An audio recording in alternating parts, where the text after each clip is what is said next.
Ar-Rahmanir Rahim. Maliki Yaumiddin.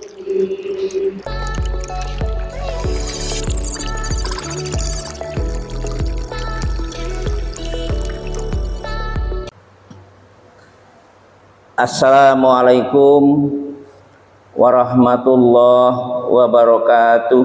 Waalaikumsalam warahmatullahi wabarakatuh. Alhamdulillahirabbil alamin. Wassalatu wassalamu ala asrofil anbiya wal mursalin wa ala alihi wa sahbihi wa man tabi'ahum bi ihsani ila yaumiddin. Amma ba'd. Alhamdulillah, ibu-ibu sekalian yang berbahagia, bersyukur kita kehadirat Allah yang mana malam Ahad kali ini kita bisa berjumpa kembali, bisa saling bertatap muka dan bersilaturahim. Mudah-mudahan silaturahim kita dalam rangka menambahkan amal ibadah kita, menambahkan takwa kita, serta memberikan inspirasi untuk termotivasi dalam mencintai ibadah kepada Allah. Begitu pentingnya sholat, maka Rasulullah pesan lewat hadisnya. Ya kembali, karena hadis ini adalah sesuatu kaidah hukum yang harus kita yakini dan kita laksanakan. Awalu ma yuhasabu fi yaumil qiyamah. Kata Rasul, pertama-tama amalan yang diperiksa, dihisab di hari kiamat itu adalah amalan sholat. Begitu pentingnya sholat, Bu. Maka sempet nggak sempet, sehat nggak sehat, sepanjang nyawa kita masih ada di kandung badan, jangan tinggalkan sholat. Oh lupa ketiduran, sholat. Jangan sampai nggak sholat. Sampai-sampai Rasulullah bilang dalam suatu hadisnya bahwa perbedaan antara seorang mukmin dan kafir itu di sholat. Maka pembeda antara mukmin dan kafir itu di sholatnya. Awalu ma yuhasabu fi yaumil qiyamah as-sholah. Gitu. Jadi yang pertama amalan manusia yang diperiksa oleh Allah di hari kiamat nanti itu adalah sholatnya. Faidha soluhat fa'alaihi. Faidha fasadat fa'alaihi. Apabila sholat orang itu baik, apabila sholat itu baik yang dilakukan oleh orang itu, niscaya amalannya juga baik. Tapi kalau sholatnya tidak baik, bisa dipastikan seluruh amalnya tidak baik. Itu jaminan Rasul. Karena yang namanya amal, ya, yang namanya amal di dalam sistem Islam itu nggak cuma gerakannya, Ibu. Nggak cuma penilaian fisik, oh, orang itu lagi sholat, mudah-mudahan masuk surga. Iya, harapan kita seperti itu. Hatinya, banyak orang sholat di masjid tapi niatnya karena pengen dipuji orang. Banyak orang sholat di masjid pengen cari sendal yang bagus. Banyak orang sholat di masjid karena biar kelihatan sama orang, nih gue sholat. Ada begitu, karena niat itu adalah ada di dalam hati.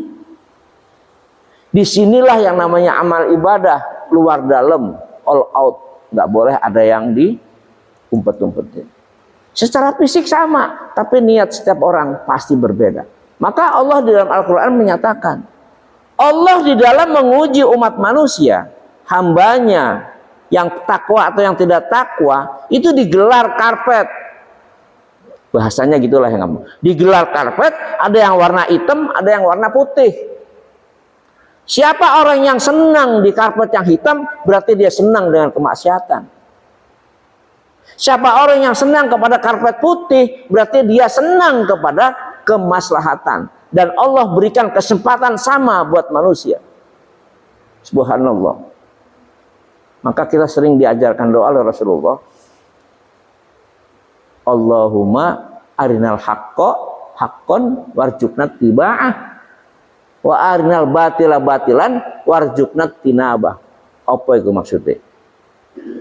Inilah akidah kita yang harus penting di sini. Jadi orang boleh beramal, tapi di situ akan diseleksi amalan dia itu niatnya karena Allah atau karena yang lain. Kalau kita berakidah dengan benar, kecuali karena Allah, nggak ada karena yang lain, sudah yakin, insya Allah kita akan diterima oleh Allah sebagai amal soleh.